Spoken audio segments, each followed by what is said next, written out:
உயர்வும் இல்லை, அங்கு தாழ்வும் இல்லை, ஏழை இல்லை, பணக்காரன் இல்லை, ராஜாதி ராஜா இயேசு என்றென்றும் ஆண்டிடுவார். ராஜாதி ராஜா இயேசு என்றென்றும் ஆண்டிடுவார். இயேசுவின் குடும்பம் ஒன்று உண்டு, அன்பு நிறைந்த இடம் உண்டு.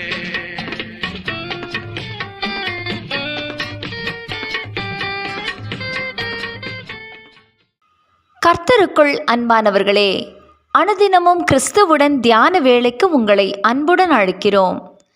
இன்றைய தியானத்திற்கான வேத வாசிப்பு சங்கீதம் 128 அதிகாரம் வசனங்கள் 1 முதல் 6 வரை. தியானத்தின் தலைப்பு, குடும்பத் தலைவனே. நானும் என் வீட்டாருமோ வென்றால் கர்த்தரையே சேவிப்போம்.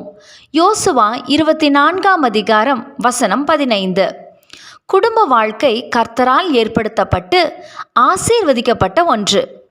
குடும்பமானது இறுதி வரை சந்தோஷமும் சமாதானமும் நிறைந்ததாக ஆசீர்வதிக்கப்பட்டதாக இருக்க வேண்டுமாகில் அது முப்புரி நூலை போல இருக்க வேண்டும்.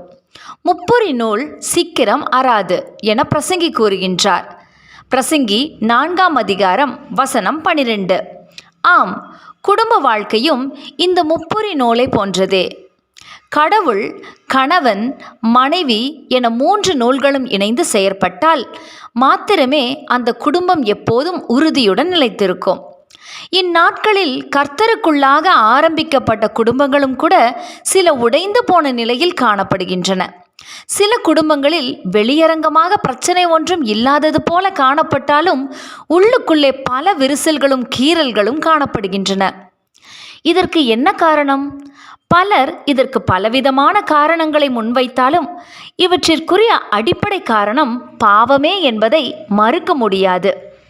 குடும்பத் தலைவனே, வேதம் சொல்லுகிறபடி உன் மனைவி வீட்டோரங்களில் கனிதரும் திராட்சை கொடியைப் போலவும் பிள்ளைகள் ஒலிவ மர கன்றுகளைப் போலவும் உங்கள் குடும்பம் ஆசீர்வதிக்கப்பட்ட ஒரு குடும்பமாகவும் இருக்க வேண்டுமானால் முதலாவதாக நீங்கள் கர்த்தருக்கு பயந்து அவர் வழிகளில் நடக்கும் ஒரு குடும்ப தலைவனாக திகழ வேண்டும். உங்களது மனைவியும் பிள்ளைகளும் உங்கள் வாழ்வில் போலியான அல்ல, மெய்யான தேவபக்தியை காண வேண்டும். இரண்டாவதாக, நீங்களும் உங்களது மனைவி பிள்ளைகளும் தினமும் கர்த்தரின் பாதத்தை நாட வேண்டும் என்பதை மறந்து போக வேண்டாம்.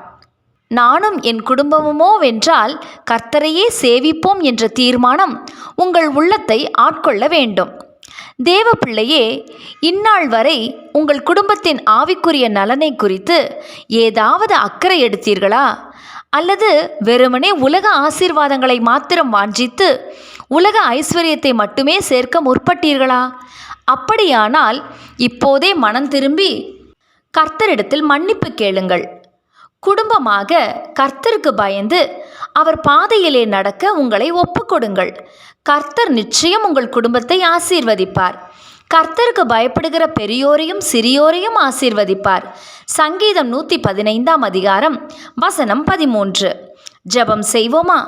அன்பின் தேவனே, பாவத்தினால் சீர்கெட்டு போன இந்த சமுதாயத்தில் கர்த்தரையே சேவிப்போம் என்ற தீர்மானத்தில் எங்கள் குடும்ப அங்கத்தினர் அனைவரும் உறுதியோடிருந்து சாட்சியுள்ள குடும்ப வாழ்க்கையால் மற்றவர்களை ஆதாயப்படுத்த எங்களுக்கு உதவி செய்யும். ஆமேன்.